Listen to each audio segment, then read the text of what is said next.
ওদেরকে আমি বলছিলাম যে ওদেরকে সফল হওয়ার জন্য আপনাদের প্ল্যান করতে হবে, ওরা কিভাবে সফল হবে। আপনার সন্তানকে দেখে আপনার চোখটা জুড়িয়ে যাক এরকম, ও দেখতে কত সুন্দর তা না। সৌন্দর্য ফিজিক্যাল না, সৌন্দর্য হচ্ছে কিসের? এটা আধ্যাত্মিক ইস্যু। সৌন্দর্য চরিত্রের জিনিস, চরিত্র। বহু মানুষের চেহারা খুবই সুন্দর, কিন্তু ওরে দেখলে ফেরাউনের চেয়েও ভয়াবহ মনে হয়। আছেন এরকম? চেহারা সুন্দর বটে, কিন্তু তার কথাবার্তা প্রত্যেকটা শব্দ পারবে এমনভাবে বলে মনের জন্য মারবে, এমনভাবে তাকায় মনের জন্য খেয়ে ফেলবে। আবার কিছু কিছু লোক আছে চেহারা হয়তো বা ধরেন ওই রকম কি বলে না, এরকম মানে চেহারা ফিজিক্যাল সৌন্দর্য হয়তো এরকম নাই, কিন্তু তার আচরণ দেখলে মুগ্ধ হয়ে যেতে হয়, আচরণ দেখে মুগ্ধ হয়ে যেতে হয়। একজন ইলাস্ট্রিয়াস ব্যক্তির একটা গল্প শুনছিলাম, এরকম ইলাস্ট্রিয়াস ব্যক্তি, তিনি হচ্ছেন নিগ্রো মানে ব্ল্যাক, তো তাকে তিনি কৃতদাস, তো তার মনিব তাকে আবার খুব চরিত্রের কারণে খুবই পছন্দ করতেন তাকে, চরিত্রের কারণে। যেমন আতা ইবনে আবি রবাহের নাম শুনেছেন, আপনারা যদি নাম না শুনে থাকেন তাহলে আপনারা বাজার থেকে একটা বই কিনে নিয়ে আসবেন।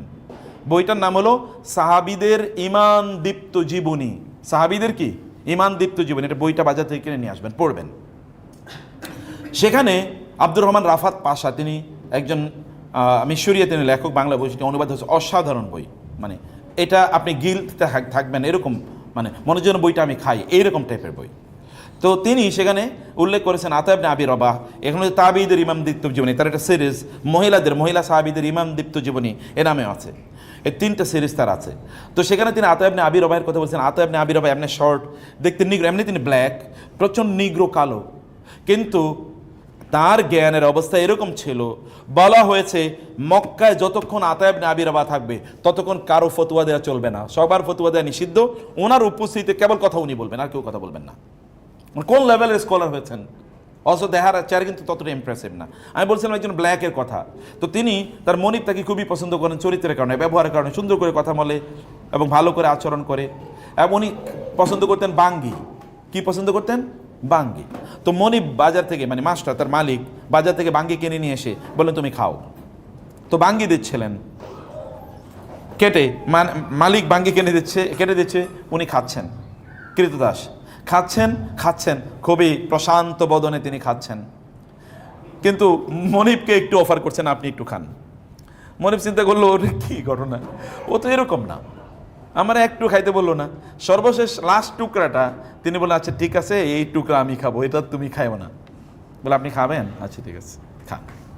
উনি মুখে দিয়ে থুথু করে ফেলে দিলেন, এত তিতা, এটা এত তিতা।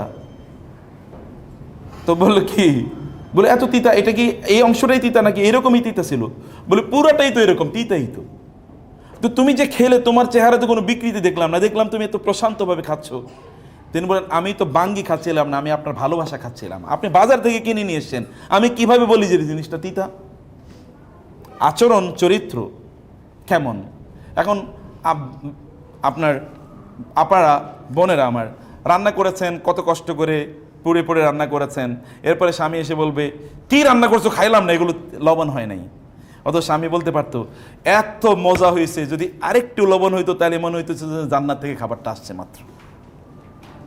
আপনাকে ইউ কুড হ্যাভ ক্রিয়েটেড লাভ, কিন্তু কি হলো ডিজাস্টার। উনি যে এত কষ্ট করে রান্না করলেন এইটাও গেল, এরপরে রিলেশনটাও কি ধ্বংস হয়ে গেল। You could develop your relation, অথবা you should have developed your relation. আপনাকে রিলেশনটা ডেভেলপ করা লাগে, ভালো করে ডেভেলপ করতে হয়। এই ব্যাপারে এখানে আপনাকে ডায়নামিক হওয়া লাগে। বাচ্চাদের সাথেও এরকম ডায়নামিক হন।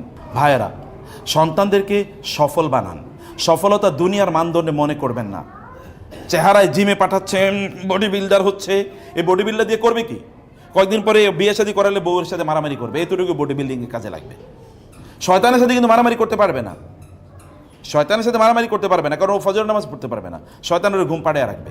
সারা রাত সিনেমা দেখেছে, এরপরে ফজরের নামাজ পড়তে পারে নাই, জোহরের নামাজ পড়তে পারে নাই, আসরের নামাজ পড়তে পারে নাই, মাঠ থেকে খেলে এসছে ভয়াবহভাবে, কি ভালো করে এসছে, সে সব জায়গায় খুব ভালো। তো সব যে বলেছে যে মেয়ের কাছে, মেয়ে বিয়ের জন্য এসছে, যে আমার কোন এক জায়গায় পাত্রী দেখার জন্য গেছে, তো ছেলের বিবরণ কি, ছেলে এই এই এই এই এই এই এই এরকম এরকম আছে। সব কিছু ভালো, করে কি শুধু একটু মদ খায়, আর কিচ্ছু কোনো ইয়া নেই, সমস্যা নেই, সব ভালো। কি করে একটু শুধু মদ খায়, তাহলে ভালো কি? তাহলে ভালো কি? তা আপনার বডি বিল্ডার বানাইছেন আপনি, ম্যাথ অলিম্পিয়াডে সে সারা পৃথিবীর, বাংলাদেশে সে চ্যাম্পিয়ন হয়েছে, সায়েন্স অলিম্পিয়াডে অনেক ভালো, কিন্তু আল্লাহর ইবাদতের ক্ষেত্রে জিরো। মানে ওইখানে শয়তানের প্যারালালি আছে, শয়তান যে অবস্থানে আছে ও সেই অবস্থানে আছে। তাহলে কোন সফলতা? এই সফলতা কি ধুয়ে খাবে পরবর্তীতে? এটা কিয়ামতের দিনের পরে দেখবেন যে সত্যিকারের সফলতা কি। সেদিন যখন আল্লাহ জিজ্ঞেস করবে তুমি তোমার সন্তানকে কি করেছিলে বলো, তোমার সন্তানের প্রতি কি দায়িত্ব পালন করেছিলে, সেদিন বলবেন যে আমি রান্না করেছিলাম, ওকে সকালবেলা ভোরে স্কুলে নিয়ে যেতাম, আবার নিয়ে যেতাম, কোচিংয়ের টিচার আসতো, আবার প্রাইভেট টিচার আসতো, তার এই পরীক্ষা সেগুলো ওইখানে নিয়ে গেছে, ওইগুলো সব বলবেন। দেখেন তখন পার পাওয়া যায় কিনা। কাফা বিনাফসিকাল ইয়াউমা আলাইকা হাসিবা, নিজের বিচারটা নিজে আজকে করেন যে আমি যা করছি এটা কি ঠিক করছি কিনা। শুধু অর্থনৈতিক, বোনেরা কেবলমাত্র কান্নার চোখে আমি আমার মা বাবাকে কত কষ্ট দেখেছি, আমার সন্তানরা যেন এই কষ্ট না করে। ইমোশনাল কোন কষ্ট? খাবারের কষ্ট, খাবারের কষ্ট ওই কষ্ট বলে। এই যে আমার এখানে সোনালী মায়েদের গল্প, এটা আপনাদের জন্য বইটি নিয়ে এসে, বইটি আপনি নিয়ে যাবেন, 2টা বই আছে এখানে। সোনালী যুগের মায়েরা, ওই যে আমি যেই সকল নবী রাসূলদের অথবা যেই মায়েদের গল্প আপনাদেরকে বলেছি, এই গল্পগুলো এখানে আছে। গল্প এগুলো অথেন্টিক গল্প, বানোয়াট কোনো গল্প না। কিন্তু এখানে যে কথাটি আমি সেই জায়গায় যে বিষয়টা আমি বলছিলাম, যেমন আপনারা জানেন জুবাইর ইবনুল আওয়াম রাদিয়াল্লাহু তাআলা রাসূল সাল্লাল্লাহু আলাইহি ওয়াসাল্লামের আপন ফুফাতো ভাই। রাসূল সাল্লাল্লাহু ফুফুর নাম হলো সফিয়া বিনতে আব্দুল মুত্তালিব। সফিয়ার ছেলে ছিল জুবাইর রাদিয়াল্লাহু তাআলা আনহু। জুবাইর কিন্তু সাধারণ কোনো যোদ্ধা না, পৃথিবীর শ্রেষ্ঠতম যোদ্ধার মধ্যে একজন। এই জুবাইরকে তিনি কি করতেন, মরুভূমিতে নিয়ে ফেলে রেখে আসতেন। উত্তপ্ত মরুভূমি, এখন যে কি কয়েকদিন আগে রোদ গিয়েছিল, রোদটা কেমন গেছে একটু দেখেন। উত্তপ্ত মরুভূমিতে রেখে আসতো। লোকেরা বলতো তুমি এত পাষাণ কেন, মা হিসেবে তুমি কেমনে এটা করো? তিনি বলেন যেই ছেলে মরুভূমি এর রোদ তাপ সহ্য করে টিকে থাকতে পারবে না, ও আল্লাহর দ্বীনের জন্য জিহাদ করবে কিভাবে? তাহলে ওই ছেলে দিয়ে আমি করবো কি? আমি কি ওরে শুধু খাওয়াবো, ওকে শুধু লালন পালন করবো? এর নাদুস নুদুস একটা চেহারা হবে, শরীর হবে, ওইখানে আপনার কি বলে একটু জ্বর হইলে তারপরে আর ঘুম থেকে উঠতে পারে না, এর মধ্যে বডি বিল্ডার বানিয়েছি, কোনো কিছু নাই, শরীরে কোনো স্ট্রেংথ স্ট্যামিনা নাই, তো ও যুদ্ধ করবে কিভাবে? এবং সত্যিকার অর্থে তিনি কত বড় বীর যুদ্ধ হয়েছেন জানেন? কত বড় বীর যুদ্ধ! রাসূল সাল্লাল্লাহু আলাইহি ওয়াসাল্লাম বলেছেন প্রত্যেক নবীর জন্য হাওয়ারি থাকতো, আর আমার জন্য হাওয়ারি হলো কে? জুবাইর ইবনুল আওয়াম। মানে প্রত্যেকের পার্সোনাল সেক্রেটারি, যিনি তাকে রক্ষা করবেন, একেবারে তার সাথে বডির সাথে লেগে থাকতেন সিকিউরিটি গার্ড হিসেবে, আমার হাওয়ারি হলো এই যে জুবাইর। কেমন যোগ্য করে আল্লাহ রাসূল, মানে আল্লাহ রাসূলের জন্য তিনি তাকে তৈরি করেছেন, বা মা কিভাবে তাকে তৈরি করলেন। আপনি কেবল খাওয়ানোকে সফলতা মনে করবেন না, আপনার বাপ দাদারা কষ্ট করেছে, আপনার নিজেরা কষ্ট করছেন, দেখছেন ছেলেরা যেন কষ্ট না করে। আমি ভালো স্কুলে পড়তে পারি নাই, ওরে ভালো স্কুলে পড়াবো, ভালো ইউনিভার্সিটিতে পড়াবো। তো ভালো ইউনিভার্সিটি যত ভালো জায়গায় পড়ালেন তত জাহান্নামের কাছাকাছি গেল। ভালো মানে কি? ভালো মানে হচ্ছে তাকে জান্নাতের পথে নিয়ে গেলেন কিনা। ওর রিজিকের দায়িত্ব আল্লাহ তাআলার, কিন্তু ওকে জান্নাতে নেয়ার দায়িত্ব আপনার। আপনাকে সে পথ দেখাতে হবে। এই পথগুলো আপনারা তৈরি করবেন, সযতনে তৈরি করবেন। কথাগুলো শুধু শুনেই যাবেন এরকম না, মনে করবেন যে ওনাদের কাজই হচ্ছে শুনিয়ে দেওয়া। আপনার না শুনলেও পৃথিবীতে শোনার মতো বহুত লোক আছে। আপনার জান্নাতে যদি না জানতেন, এটা আপনাদের দায়িত্ব। আমাদের দায়িত্ব, মাদানী সাহেবের দায়িত্ব অথবা রাকিবের দায়িত্ব, আমাদের দায়িত্ব শুধু কথা বলে যাওয়া। আপনি মনোযোগ দিয়ে শুনলেন কি শুনলেন না, এটা আপনার ইস্যু। কোন একদিন তখন বলবেন ইয়া হাসরাতান, ইয়া ওয়াইলানা, ইয়া ওয়াইলাতা। সেদিন আপনি হয়তো বলবেন যে হায় লাম আত্তাখিজ ফুলানান খালিলা, অমকের যদি বান্ধবী না বানাইতাম, অমকের যদি বন্ধু না বানাইতাম। ইয়া লাইতানি ইত্তাখাযতু মা'আর রাসূলি সাবিলা, হায় নবী রাসূলদের কথা যদি শুনতাম, তাদের কথা অনুসারে যদি চলতাম। সেদিন বলে তো কোনো লাভ নাই, সেদিন আফসোস করে কোনো লাভ হবে না। আফসোস যা করে এখানে করে যান। সেদিন চোখের পানি ফেলতে হবে, সেদিন চোখের পানি পেলে কোনো লাভ হবে না। আজকে চোখের পানি ফেলতে হবে এবং বাচ্চাদেরকে সত্যিকারে ওদেরকে সফল বানান। সত্যিকার সফলতা ভালো মানুষ হওয়া, সত্যিকার সফলতা জ্ঞান অর্জন তারা করবেই। জ্ঞান অর্জন বড় কোনো শিক্ষা প্রতিষ্ঠানে করলেই হয় না। আমরা গ্রামে পড়েছি, এখানে যে শেখদেরকে জিজ্ঞেস করলে দেখবেন অধিকাংশই গ্রামে পড়ছে। যেই শিক্ষা প্রতিষ্ঠানে পড়ছি ওটার নাম হয়তো বা 10,000-এর মধ্যেও নাই। জ্ঞান বিতরণ, জ্ঞান দেয়া এটা আল্লাহর কাজ। আপনি রিজিক দেয় এটা আল্লাহ সুবহানাহু ওয়া তাআলার কাজ। আপনার এখন সম্পদ অনেক, আপনার বাপ দাদাদের সম্পদ গিয়ে দেখেন কতটুকু ছিল। এখন তো গ্রাম অঞ্চলে গেলে অট্টালিকা ভর্তি, এর আগে তো গ্রাম অঞ্চলে টিনের ঘরও পাওয়া যেত না। অতএব সম্পদ মানুষের বাড়ছে, সম্পদ বাড়বেই, সম্পদের জিম্মাদারি আল্লাহ তাআলার। কিন্তু ওকে ভালো মানুষ বানানোর জিম্মাদারি আপনার, এটা আপনাকে করতে হবে। এটা মনোযোগ দিয়ে করবেন, প্রত্যেকটা সেকেন্ড ম্যাটার করে। ভয়াবহ যুগ আছে এখন, ভয়াবহ যুগ মানে যুগকে গালি দিচ্ছে না, ভয়াবহ পরিস্থিতি বিরাজ করছে চারিদিকে। কয়েকদিন পরে যদি আপনার মেয়ে এসে বলে, মা আমি তো মনে মনে ছেলে হয়ে গেছি, কিচ্ছু বলার নাই, কিছু বলতেও পারবেন না। অথবা ছেলে এসে যদি বলে, মা আমি তো মনে মনে মেয়ে হয়ে গেছি, কিছু বলতে পারবেন না, বলার অধিকারই থাকবে না, সুযোগই থাকবে না। আপনি বলবেন কোথায়? ও বাসা থেকে বের হয়ে যাবে, আপনি বলে কি করবেন? বাসা থেকে বের হয়ে যাবে স্রেফ, তাই না? তো সেই কারণে ওদেরকে ভালো মানুষ বানানোর জন্যে ওদেরকে সম্পদ বানান, ওদেরকে আল্লাহর সাথে পরিচয় করিয়ে দেন। আল্লাহকে যদি ওরা চেনে তাহলে ওরা কোনোদিন আপনাদেরকে ভুলবে না। ওরা যদি আল্লাহকে না চেনে তাহলে ওরা আপনাকে ভুলে যাবে নিশ্চিত, ওরা আপনাকে কষ্ট দেবেই। লিখে নেন, সোনার অক্ষরে এটা বাধাই করে বাসায় রাখবেন। ওরা যদি আল্লাহকে না চেনে ওরা আপনাকে কষ্ট দেবেই দেবে, মাস্ট। এটা বিপরীত কোনো কিছু নাই। যতই উন্নতি হন না কেন, ইউরোপিয়ানরা আপনাদের চেয়ে কম উন্নত না, কিন্তু গিয়ে দেখেন ওদের বাবা মার পরিস্থিতি কি, দিয়ে দেখেন যে বাবা মার খবর নেয় কিনা বাচ্চারা। 15-16 বছরের, আপনি 10 বছর 11 বছরের বাচ্চারা, আমরা এরকম আমাদের স্কুলে এরকম বহু ঘটনা ঘটেছে। ইউরোপ আমেরিকা থেকে চলে এসছে বাচ্চাদেরকে নিয়ে, ওইখানে থাকতো। কেন চলে এসছে?